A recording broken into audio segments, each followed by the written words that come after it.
ద్వాదశ జ్యోతిర్లింగాల్లో ఒకటిగా, అబ్బురపరిచే శిల్పకళా వైభవానికి ప్రతీకగా, ఎన్నో వింతలకు నెలవుగా రామేశ్వరాన్ని భావిస్తారు.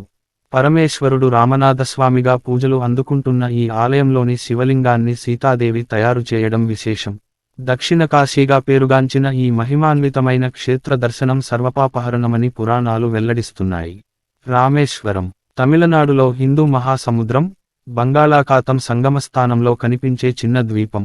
అలాంటి ద్వీపంలో పరమేశ్వరుడు రామనాథస్వామిగా కొలువుదీరి భక్తులను అనుగ్రహిస్తున్నాడు. దేశవ్యాప్తంగా ఉన్న 12 జ్యోతిర్లింగాల్లో ఒకటిగా ప్రసిద్ధి పొందిన ఈ రామనాథస్వామి ఆలయ నిర్మాణం భక్తులను ఆశ్చర్యచకితుల్ని చేస్తే, ఇక్కడ కొలువైన స్వామి స్వరూపం వెనుక ఆసక్తికరమైన కథనం ఉంది. అందుకే రామేశ్వరం ఆధ్యాత్మిక ధామంగానూ, పర్యటక ప్రాంతంగానూ పేరుగాంచి అటు భక్తుల్ని, ఇటు పర్యటకుల్ని ఆకట్టుకుంటోంది. ఈ ఆలయంలోకి ప్రవేశించి, ఇక్కడి తీర్థాలను చుట్టేస్తూ ఆ తరువాత శిల్పకళా సంపదని వీక్షిస్తూ స్వామిని దర్శించుకోవడానికి కనీసం 4 గంటలు పడుతుందంటేనే అర్థం చేసుకోవచ్చు. ఆలయం ఎంత గొప్పగా ఉంటుందో. అవును మరి, 15 ఎకరాల్లో విస్తరించి 4 వైపులా 4 గోపురాలతో కనిపించే ఈ ఆలయంలోని 3వ ప్రాకారంలో దాదాపు 30 అడుగుల ఎత్తులో 1000కి పైగా స్తంభాలు ఉంటాయి. అందుకే ప్రపంచంలోనే అతి పొడవైన ప్రాకారం కలిగిన ఆలయంగా ఈ గుడి ప్రసిద్ధిగాంచింది. ప్రారంభంలో కేవలం గడ్డి పాక రూపంలో ఉన్న ఈ ఆలయాన్ని ఇంత అద్భుతంగా నిర్మించడం వెనుక ఎందరో రాజుల కృషి ఉంది.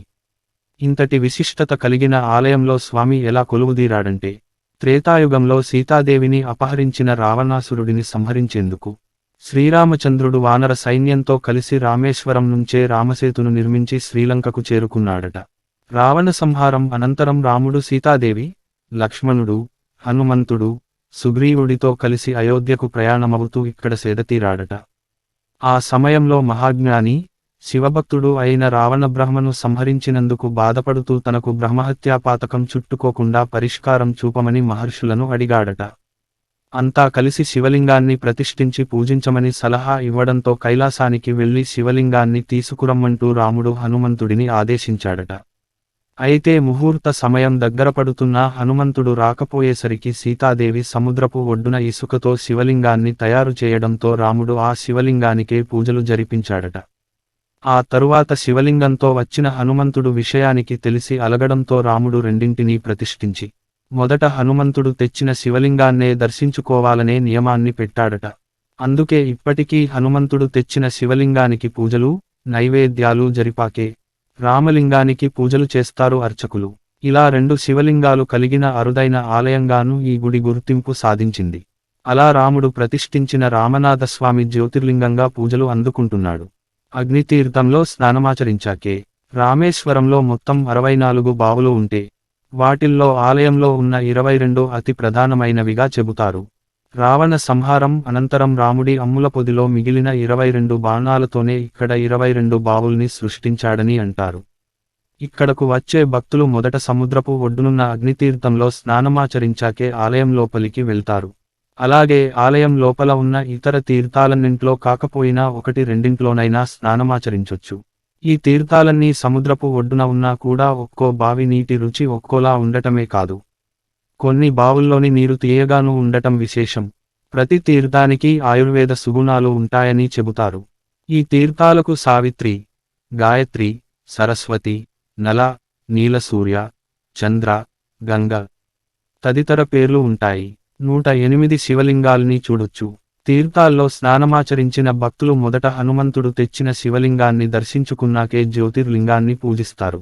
శివలింగాల దర్శనమయ్యాక పర్వతవర్ధినిగా పూజలు అందుకుంటున్న పార్వతీదేవి మందిరానికి వెళ్తారు.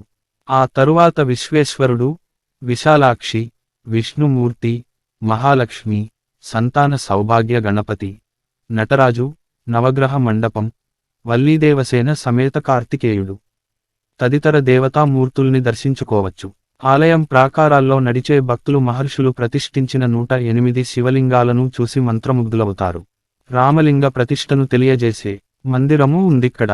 నంది మండపంలోని నంది విగ్రహం దాదాపు 17 అడుగుల ఎత్తు ఉంటుంది.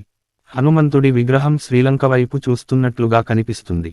ఇక్కడున్న లక్ష్మణ తీర్థంలో పితృతర్పణ కార్యక్రమాలను నిర్వహించొచ్చు. కళ్యాణం కమనీయం. ఆలయ ప్రాంగణంలో ఏడాది మొత్తం జరిపే పూజలు ఒకెత్తైతే ప్రత్యేక పర్వదినాల్లో నిర్వహించే ఉత్సవాలు మరొకెత్తు.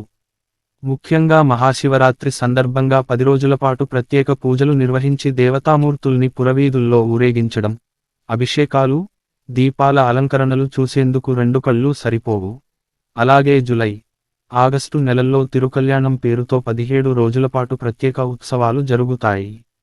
ఆ సమయంలో జరిగే రామనాథస్వామి, పర్వతవర్ధిని కళ్యాణాన్ని ఇతర సాంస్కృతిక కార్యక్రమాలను చూసి తరించాల్సిందే. దేవీ శరన్నవరాత్రులు, నటరాజ నిజరూప దర్శనం, రామలింగ ప్రతిష్టను పురస్కరించుకుని ప్రత్యేక ఉత్సవం, ఆరుద్ర దర్శనం పేరుతో విశేషమైన కార్యక్రమాలు, శ్రీరామనవమి. ఇలా ఏడాది మొత్తం ఎన్నో వేడుకలు. సముద్రం శాంతంగా. రామేశ్వరానికి వచ్చే భక్తులు కేవలం స్వామి దర్శనంతోనే వెనుతిరిగి వచ్చేయరు. ఇక్కడున్న ధనుష్కోడి, పాంబన్ వంతెన, తేలే ఇటుకలు, గంధమాదన పర్వతాన్ని సందర్శిస్తారు. రాముడి పాదుకలు ఉండే గంధమాదన పర్వతం పైకి ఎక్కితే రామేశ్వరం మొత్తం కనిపిస్తుందట. రామేశ్వరంలోని సముద్రానికి శాంత సముద్రమని పేరు. అలల ఉధృతిలేని సముద్రాన్ని ఇక్కడ మాత్రమే చూడొచ్చు. సంపూర్ణయాత్ర చేసినట్లే. రామేశ్వర యాత్రను ఓ పద్ధతి ప్రకారం చేస్తే పుణ్యక్షేత్రాలన్నింటినీ దర్శించిన ఫలితం దక్కుతుందట.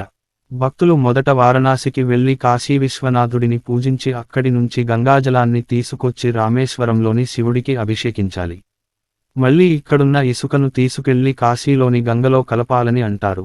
పైగా భారతదేశంలో ఉన్న నదులన్నీ ఇక్కడున్న బావుల అంతర్భాగం నుంచే ప్రవహిస్తాయని చెబుతారు. అందుకే రామనాథస్వామిని దర్శించుకుంటే సమస్త యాత్రాఫలితం కలుగుతుందని ప్రతీతి.